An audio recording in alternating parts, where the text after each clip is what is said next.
Thank you, Brian. And good evening, everybody.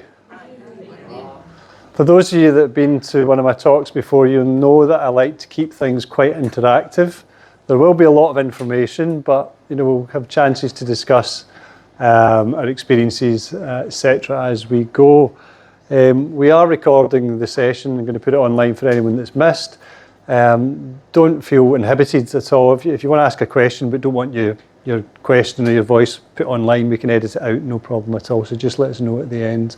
That will give others, I know Nancy's not able to make tonight, so anyone that misses the session, we'll be posting it for them to review. So without further ado, let's kick off with a question.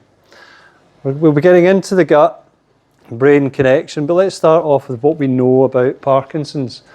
What do we know about Parkinson's disease? What causes Parkinson's is our first question. So we're going to get into little discussion groups, either 3 or 4 together, and just converse and talk about what do you know about what causes this thing that brings us together once a month. What causes Parkinson's?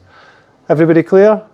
Just 30, 60 seconds, just share your experience with someone that you're sitting next to. Do you want to jump onto this row and you can make a wee group of 3? Okay, that is time. Let's capture some of those thoughts up on the flip chart.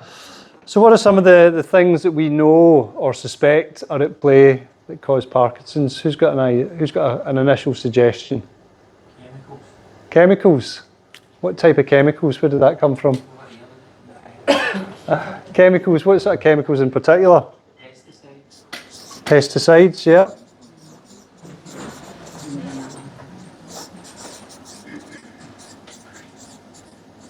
So things that are designed to kill animals, may have a secondary effect, kill pests, bugs, that type of thing. If we get too much exposure, can have a play. Same for some of what they call the herbicides, the kind of fertilizers that have got some strong chemicals as well. So you could put that alongside as well. What else? Cleaning chemicals as well, like trichloroethylene. That's right, cleaning, dry cleaning. Again, that's another chemical. Cleaning chemicals. That includes heavy industry, stuff like that. Trichloroethylene.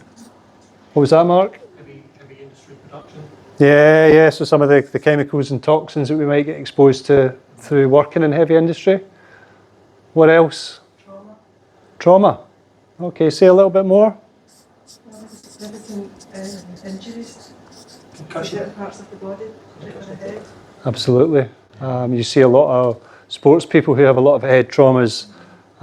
Historically, they're much higher risk incidence of getting Parkinson's. Muhammad Ali's a famous, his whole life he was getting head traumas, and they talk about inflammation. Well, we will be talking about inflammation in the brain tonight, and that's one of the sources. So traumas, particularly head traumas. What else? Genetics, yeah. Does anyone know the kind of rough percentages of how many of us have got a genetic cause for their... Like 15% or something? It is about 15%. It's about 1 in 7, 1 in 8 of us in the room tonight have got a genetic cause. There's about 30 odd of us, so there must be at least 4 of us, by the law of averages, that have got a genetic cause of our Parkinson's. Any other thoughts?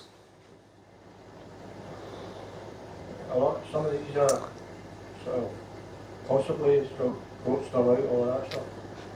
These are not all rolling on. They're not, no, they're just, the answer is we don't actually know. We cannot get a conclusive picture.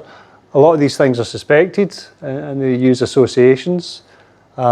Interestingly, smoking is a negative risk factor. Smokers are less likely to get Parkinson's. So although smoking causes a lot of diseases, the researchers are pretty confident it doesn't cause Parkinson's, and you're less likely to get Parkinson's if you are a smoker. But that's not a reason for any of us to start smoking, because the consequences will be a lot worse, no doubt, than any benefits we might get.